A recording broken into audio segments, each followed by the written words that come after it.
good to be here with you all this morning, and a privilege as always granted from our God to be His instruments of praise here on earth on the day that He exemplified to us after the resurrection of His Son Jesus Christ. It's by His blood and by the outpouring of His grace that we're here today. And I hope that our offering to Him and our considerations of how to be more godly in our relationships and in ourselves will be something that He will accept. Following our recent sermon on teaching modesty, so it was a couple of weeks ago, among the responses I got were a few requests for a lesson on how to apply teachings about modesty to boys. And they had a point. Really, the unspoken subtitle of the last sermon was Teaching Modesty to Girls. But you can't just take that last lesson, which was really about girls and modesty, and just scratch out the word girl in your notes, put in the word boy, and then teach it to them point for point. There's a difference. And it was an intriguing challenge to consider the question again from a male perspective, for mothers and fathers alike. Consideration of females dominates a discussion of modesty, and I think rightly so. But that doesn't mean they hold exclusive claim to either the virtues or the vices that you are going to talk about in this area. So let's look at the definition again. Modesty is not all about hemlines, where a garment starts or stops, or how high or how tight. Yes, the same principles do apply. Boys, put on a shirt and pull up your pants. We're going to get to that. But look again at this definition of modesty and what it really is. An attitude of humility, avoiding improper self-exaltation or excessive flamboyance. Scripture urges modesty in personal behavior, forms of dress, and forms of behavior. So personal behavior, both what you wear and how you behave. Well, this certainly is not a gender-specific definition, is it? This is something that you can see for being beneficial to both boys and girls, men and women, young and old. Look again at the modesty verse that was directed toward women. It's in the passage, addresses women. 1 Timothy chapter 2, verse 9 says, "Women should adorn themselves in respectable apparel, with modesty and self-control, not with braided hair and gold or pearls or costly attire," the things that become vain ornaments of self-exaltation if one does not have a core of good deeds within her character. Now, there are three words here that I have highlighted that I want to consider especially from this one verse. The first is the word respectable, kosmio in the Greek, which means proper, suitable, well-ordered, and it's applied to apparel in this verse. The next word is modesty, which is eidos in the Greek, which means a self-conscious timidity. A self-conscious timidity, which fears representing oneself in an unworthy manner. Do you feel the pitch and the tone of the word? There is a fear, timidity, not wanting to represent oneself as unworthy. The third word I want to bring your attention to is self-control, which is sophrosines. This means wisdom working itself out in self-control over one's passions and desires. So that means wisdom is always accumulated choice. You have made good choices about your self-presentation, such that now you are a self-controlled person. Now, I want to flip over one chapter to chapter 3 of 1 Timothy and look at a series of directives for men. The chapter begins, "The saying is trustworthy. If anyone aspires to the office of overseer, he desires a noble task." A noble task is being laid out for men to aspire to. Verse 2, "Therefore an overseer must be above reproach, the husband of one wife, sober-minded, self-controlled, respectable, hospitable, able to teach, not a drunkard, not violent, but gentle, not quarrelsome, not a lover of money."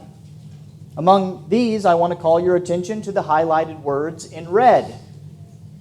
These words, two of them, are exact matches. The same Greek words that you will find in 1 Timothy chapter 2 and verse 9, which is said for what a modest woman is going to be. This is what a man who wants to be a spiritual leader aspires to be. Self-control, sophrona, wisely keeping self-control over passions and desires. Respectable, kosmion, proper, suitable, well-ordered. Now, that third word is not aidous. It is not modesty. It is not that timidity. The word is nephalion, not given to any extremes of behavior, restrained. The idea is one who has a halter on himself. In particular, the word does apply toward things like drunkenness. So the idea here is a very male concept of the same thought of modesty. It is one of being guarded. But what's not there? Timidity. The idea of a protection from a position of weakness. Rather, this is protection and presentation from a position of strength. This is the way that male and female were designed to work. What I mean by that is there's going to be overlap. The same concepts applied. We're all human, but we have complementary differences. So if you take 5 characteristics of men and women, 4 of them are going to be the same. They're going to be human, spiritual, emotional, mental characteristics. Now, our lists may look different in terms of emphasis, but it's the same 4 things. And then a man will have the 5th thing be different, and the woman will have one unique to her. At their core, why we sin and why we serve ultimately are the same, but our expressions vary. And we have certain things, male and female, that are unique to us. Men and women express themselves differently. When a guy tells his buddies that he's getting married, how does the conversation go? Hint, not like this. How do guys react? You know, honestly, I thought about this. I don't remember. Do you know why? It wasn't that big of a deal. You know, I imagine there was some backslapping going on because guys hit each other in joy. That's something like that. Some contact was made. They were either punched or teased or something to that effect. So, how about expressions of immodesty? Now, vanity is vanity. And uncovering the flesh is wrong whether it is male or female. There are certain lines on any human body template that do not need to be displayed, that do not need to be shown. And yet women do immodesty different from men. If a man's "look at me, I'm sexy" selfie were the same as a woman's, it would be weird. We do it differently. Now, we both do horrible selfies these days, but if they were the same, it wouldn't work. Yes, you know, there are male strippers. There are scantily clad guys showing out at the gym. There are movies that women flock to about both of these things. But women still corner the market on sensuality. And when men try to do it, it's comedy. A study on nudity in entertainment was done some time ago, and the results showed that it's something we really already understand. What it showed was that female nudity, as employed in television and movies and entertainment, was overwhelmingly used in an erotic manner, in a very serious manner, to play across and enhance sexual feeling. While in the same media, television, movies, other entertainment, male nudity was predominantly used for what? Comic relief. Comic relief. Male immodesty to work, and what by I mean work, I don't mean it's a good thing, but for male immodesty to convey sexual attractiveness to women, is not seated in sensuality, because that's funny. It's seated in strength. Men are not immodest by being alluring, but they are masters of crude humor. They own the power of sex by degrading it, by casting it down, by making it subject to their amusement, whether they're joking about the act or joking about it in women or joking about it in themselves. Let's make a contrast between the way people may blatantly self-expose. The only place I can think of where a woman would blatantly self-expose would be like New Orleans at Mardi Gras. Why do they do it? To get men's attention and for a cheap string of beads. On the other hand, when might a man embarrassingly expose himself? Well, I actually had to narrow down. Just say mooning their opponents at a ball game. Is it done to the same effect and for the same motivation? No, it is done as an assault on the senses of their opponents. On the one hand, there's a difference between what all men want to see and what no one wants to see. Men assault. It is aggressive, even in its crude humor. Every girl desires a crown. The question is, with what will she crown herself? That's what we talked about last time. She will either exalt herself in shallow, fading beauty, or she can be crowned with godly character. And that, as 1 Timothy, among other places, tells us, is true beauty.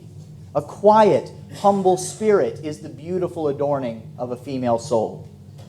If every girl desires a crown, every boy desires a medal of honor.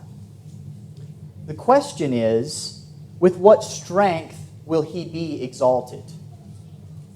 They can either express strength by force and coercion or conquest, or they can pour their efforts into the defense of righteousness, in protecting the innocent, with little concern for their very lives, particularly if the conflict is between good and evil. Every little boy will take up a sword to fight the dragon, to save the princess. But there are three different manifestations of male strength here, I thought, as I picked it up. There's the bully, who affirms his strength by the first way: self-exaltation, assault, conquest on others. There's the defender, and then there's the thinker. And Proverbs tells us this guy never gets the credit. But it's still a male quality, and he still has it. A man's modesty concerns the expression of his strength. 1 Corinthians, which is a broader explanation, but 1 Corinthians 16:13, he says, "Be watchful, stand firm in the faith." And he tells the whole church, men and women, in this regard, act like men. And what does that mean? Be strong.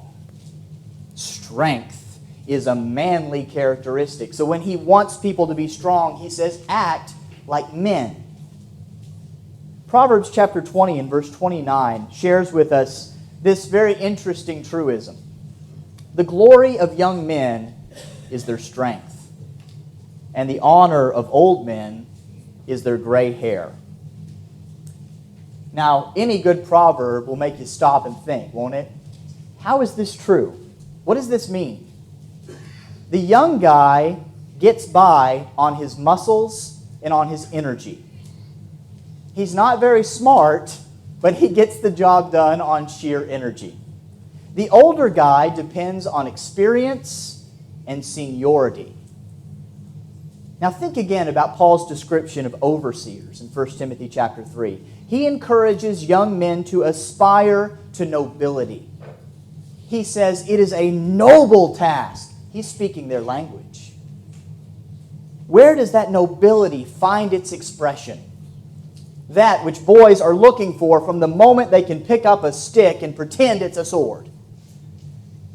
He says it's in mature leadership.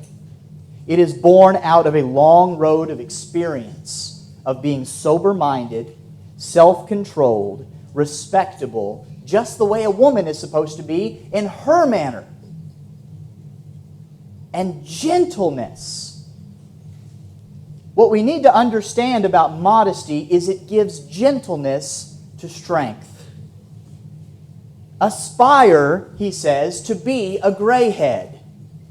Aspire to move away from sheer physical strength to the honor of the gray head. As true beauty is found in a quiet and humble spirit, the strength of a true man is found in a meek and mild manner. What happens, though, when the male nature, his desire for strength, comes unchained, is unattached to modesty? And it happens so much in our day and age today because there is no male role model of any sort to teach honor or ethics of any kind. It is a growing segment of our population that are coming or have come into manhood without having seen what manhood is. What happens when it comes unchained from that? It becomes a sick caricature of itself. Now, in Scripture, as we saw in the last lesson, the sinful image of femininity is a harlot, painted up, all gussied up, with no character to show for it. The sinful image of masculinity is what Proverbs calls the fool, and what we more commonly call the thug. A thug seeks to prove his worth by accumulating conquests. Women are objects to be used, and so are these men's very bodies. Things to be used. They use other people, women especially, with aggression and sex and violence, and they use themselves to get drunkenness, drug abuse, and sex and violence. The Old Testament has some very severe warnings about male immodesty as represented by thug culture. The wise father warns his son about banding together with male companions in Proverbs chapter 1. Young men who, he says, lie in wait for blood and ambush the innocent without reason. Do you remember that odd story from the beginning of Elisha's ministry, where he's coming back from witnessing Elijah's passing up into the fiery chariot, going up to God, and he crosses back over, and these young men comes out. He sets a couple of bears on these boys for calling him bald. You remember that story? 2 Kings chapter 2, verse 23 through 25. Young lads. And this term could apply to males anywhere from 13 to 30 years old. Keep that in mind. Your scripture, most of the ones I checked say either young boys or young lads. It was a broad term. Could apply to somebody all the way up to the age of 30. But they came out from the city and they mocked him and they said to him, "Go up, you bald head! Go up, you bald head!" Now this "go up" is they're defiantly telling him to go the way of his predecessor. We don't need you either. Why don't you go up the way Elijah did? Get out of here. Elisha cursed them in the name of the Lord, and it says 2 female bears came out of the woods and tore up 42 lads of their number. Now the idea that there is a bunch of 42, probably more, tells you this is more than just a playground with a bunch of kids on it. This is a band. This is a gang. We look at things like this, and we look at commands like in Deuteronomy that talk about stoning a disobedient son, and we misconstrue it as child abuse or overreaction.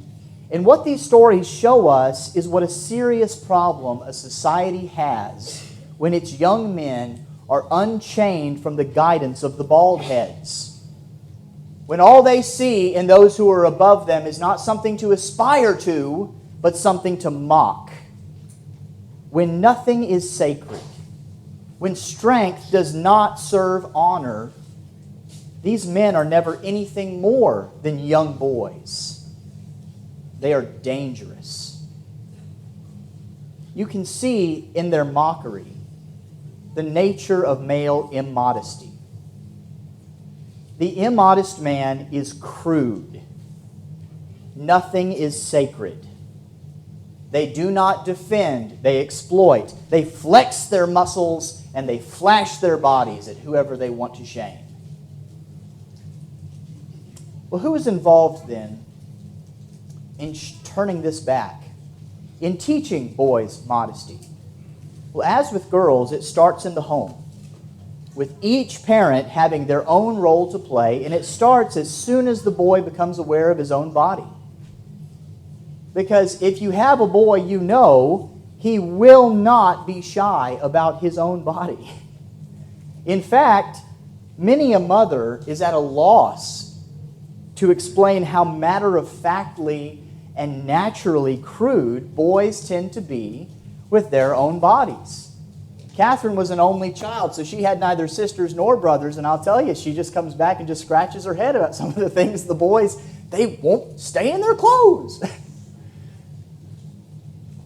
It starts from ages 2 to 9 with body image, and then it grows as they develop toward body function. Now, from one stage to the next, boys need to be spoken to plainly about their bodies and how to present their strength with honor. And yes, their sexuality, from helping them identify the pieces and parts in the bathtub all the way up to discussing the awakening of desire with the testosterone surge that they receive at adolescence. All of that, each stage needs to be frankly discussed, but presented as part of their male strength, not weakness, something to be possessed with honor. If we simply, this is Michael Thompson from his book Raising Cain, observes that if we simply condemn boys' behavior when it's shocking and end the discussion there, we risk reinforcing the message that boys get from early on that their inner lives are scary and shameful. So when it comes time to explore their inner lives, if we have taught them, don't bring that to me, you shush up, that's scary and shameful, they're going to explore it anyway, but they're going to do it in the shadows, or they're going to do it solely among foolish companions. God made them male. God designed the hormone surge. God planted that drive to pursuit. So we must direct it honorably, modestly. That's what modesty is all about. Titus chapter 2, as it gives directions to older women to teach younger women, it also says this, likewise, urge the younger men to be self-controlled. Likewise, meaning similar to how you teach young women to be this way, teach young men. So again, thank you all for spurring me to talk about modesty among boys, because there's some similarities and differences. Show yourself in all respects to be a model of good works. Now, show yourself, I think, is intentional. Young men need active learning. They're not being taught the way they learn best, on the most part. And in your teaching, show integrity, dignity, and sound speech that cannot be condemned, so that an opponent may be put to shame, having nothing evil to say about us. There is, again, in verse 8, the idea of modesty, isn't there? There is a shamefacedness in that you guard yourself so that you do not shame yourself. Mothers, your duty to your sons is to confer upon them admiration. God commands wives to respect their husbands in Ephesians chapter 5. The male nature that is uplifted by respect, that God is giving attention to when He gives that command to wives, is in the man long before he's a man. Long before he's a husband, he has this in his nature. You teach him how to desire the admiration of a godly woman. Among the other things that you will do for him in covering him up, put this in there as well. Mothers, as they move from the nursery to the field, they are going to distance themselves from you. They're going to close themselves off. But your admiration will actually draw them back closer to you. But there will be a bit of a transfer as they grow up. But your job primarily is to show them how to desire the admiration of a godly woman rather than the flattery of a sinful one. Fathers, your duty to your sons is confirmation. You will initiate him into manhood. You understand the male hunger that is in his spirit. And therefore it is uniquely up to you to mentor your boy through it. Sisters, teach your brothers how they ought to treat a lady. In the first years, I don't know how many times my then new wife thanked my older sisters for whipping me into shape, at least more than I would have been. What is involved in teaching boys modesty? Well, it starts with two basic areas of concern. Whose cape do they wear? And what will be their rite of passage? What kind of strength is being modeled for them in the stories and the values of the things that they are consuming? There is a story behind what is there. There is an ethic. There is something being affirmed. Those things will shape their rites of passage. The places where they will go to define themselves when it comes time to find their strength and seek their claim in their place. The same way that a mother and a father need to be mindful and honest and open to their little girls about what exactly pop stars do with their lives, young men need to have that conversation about professional athletes. Whenever, and there will always be one in the headlines, there's a discussion to be had. Are they training to be David or are they training to be Goliath? When I say thug culture, I know it calls to mind the attitudes that are held by the primarily African American hip-hop culture. And that's certainly true. I can think of nowhere else where the fashion of thuggish men actually resembles that of an overgrown little boy. I look at these outfits, and it is essentially what my boys wear. Pants that fall off of them because they're too small and they don't really fit on them. Big oversized jerseys, except it's not cute here, it's terrifying. But there are tough guy personas in every category. So if you don't find yourself or your son a fan of hip-hop, you're not off the chain. Wrestlers, rednecks, and rockers. If its entertainment value is based on foul language, sexual innuendo, nudity, violence, and extremely vulgar references, then your boy will model his conceptions of strength after such things. And his rites of passage will involve looking at pornography, or using crude language, or smoking, drinking, drugs, red Solo cups. Let's frame their instruction around a model of getting them dressed. First, in what to teach and how to dress a man in character, tell them to put a shirt on. Their clothing ought to reflect decency and self-respect. And yes, for starters, that means boys ought to be wearing shirts when they are swimming in mixed company. And that starts well before they think that everybody needs to see their guns. Like I said with the young ladies, if that's when you decide that's when they need to have a shirt on, you've lost the battle. It needs to be from the time that they are beginning to absorb these things about their self-image and their self-value. There's nothing wrong with having muscles. It just needs to be clothed in decency. Secondly, roll up your sleeves. This has to do with work, with activity. And I include it in this lesson because modesty has a role in this value too.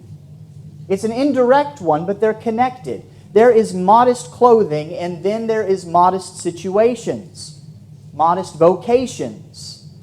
So I bring this up because our sons' drives for achievement today are caught up in the use of technology. And there is a much bigger problem for boys in this than there are for girls. Young men today are settling for artificial conquest. Instead of honorably pursuing and wooing a woman, they're looking at pornography. They're not getting medals of honor, they're playing Medal of Honor. They're using women as objects separated from the intricacies of a relationship with a real mind and body woman. And in a similar way, they're feeding aggression without the real-world consequences that demand self-control around that aggression. As he watched the rout of the Union forces at the Battle of Fredericksburg, in the thrill of victory, Confederate General Robert E. Lee famously said, "It is well that war is so terrible, lest we should grow too fond of it." What he observed in that moment was, in his own excitement, he did not need to forget how much blood was on that field. I heard once a first-hand account of an Army chaplain who worked on a base stateside, but he talked about how he would have young men come into him who would play video games between 14 and 16 hours a day. He talked about how these young men, when they were out on their rotations, when they were assigned out in Afghanistan, when they would come back from their patrols, do you know how they would wind down? By playing Call of Duty. By playing Medal of Honor. Guys who are in the field come in and relax by playing that. Now, why does that work? Because of aggression without consequence. They go and they vent. Their use of technology, young men's, can feed an uncontrolled, addictive mind. If that doesn't start with immodest treatment of women, it will lead to it later. Their use of technology needs to be monitored and limited. And that involves also a thought of work ethic. The third garment, keep your pants up. As young men develop and their sexual energy and attention awakens with their rising testosterone, all of them go through a period in which the female body becomes sexually objectified for them. It, in a way, happens with a natural tendency because testosterone shuts down your ability to reason and connect with other people, but it ups your attention to sexuality. Objectification. Now, no man is a robot any more than a woman is a robot to her hormones, but this is something to be aware of. Boys need our intense attention to this in our communications about how to respect women as far more than just objects. Boys need constant help developing codes of conduct, sexual values, and proper ways to experience the way God designed them. The boy's brain is learning sexuality over about a decade or more, starting from about these days, about ages 9 and 10 upward. A decade of experience and experiment and observation. One quick little sex talk is not enough. A decade. This doesn't just have to do with how they treat women. It also has to do with how they receive female attention. You know, I imagine you'd think about the same way I do. There are more stories about women as the sexual aggressors in the Bible than you might think. There's the 3 strange women of Proverbs, chapter 5, chapter 6, chapter 7, trying to draw the young men into their webs. There's the famous story of Potiphar's wife. Boys need to be taught what they will find attractive in women. You remember my story about the boys in the bank and the immodest woman comes in and the boy goes, "The Bible tells us about women like that." Boys need to be told about women like that. They need to be taught about the ways of girls with brazen, immodest spirits, because such girls are going to chase your little boys down. They're going to be texting and they're going to be calling after hours. He needs to be prepared to identify it and flee. Teach him to aspire to the honor of marriage. Remember again, Hebrews 13 and verse 4, the marriage bed is to be held in honor. That's male language. Let him aspire to marriage as his sexual rite of passage. It will make a gentleman out of him. What will be his strength? By what will he confirm himself? Let's take our summarizing conclusion from the blessings given to Jacob, or by Jacob to his sons. Turn with me to Genesis chapter 49.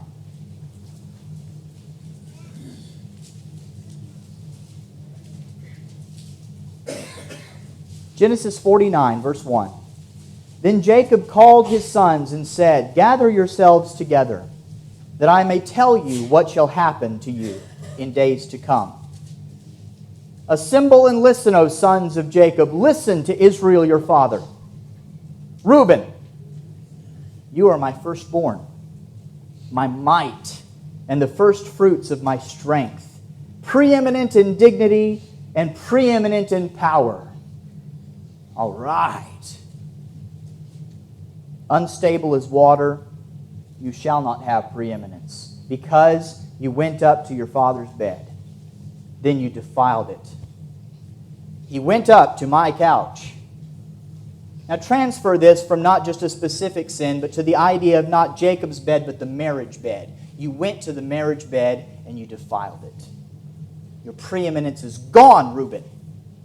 That strength and that honor that you value, you don't get it because you sought it through sexual conquest.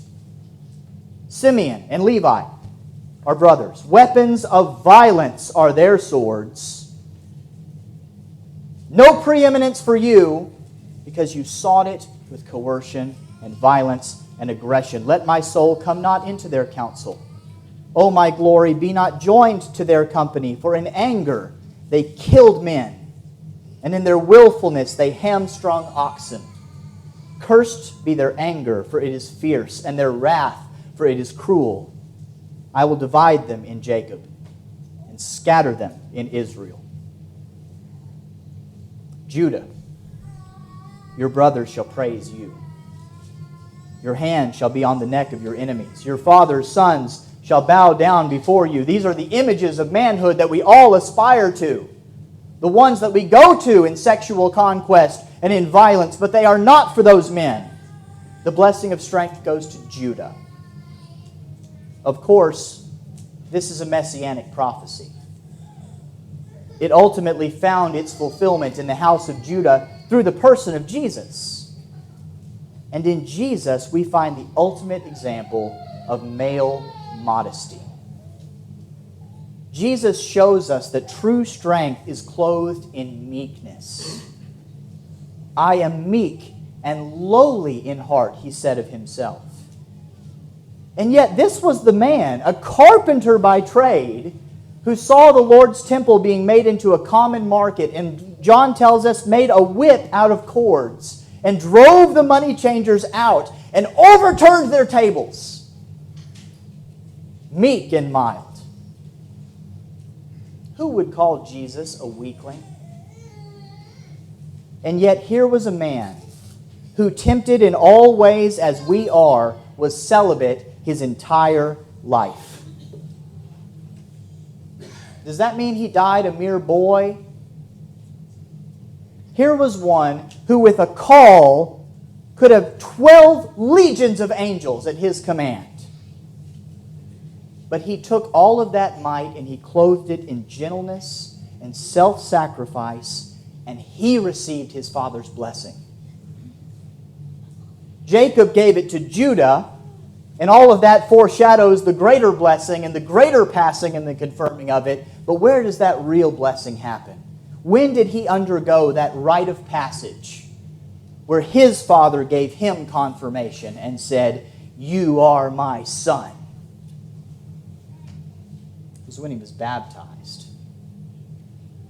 It was when he took up his mission and started it by saying, "I need baptism." Even when he, a man with no sin, did not need baptism for repentance. He said, to fulfill this, I need this. And that is when his father said, "You're my beloved son." Teach your sons that strength and honor are clothed in modesty. You can have your muscles, but put them under some clothes. If you need to start that journey, if you need to become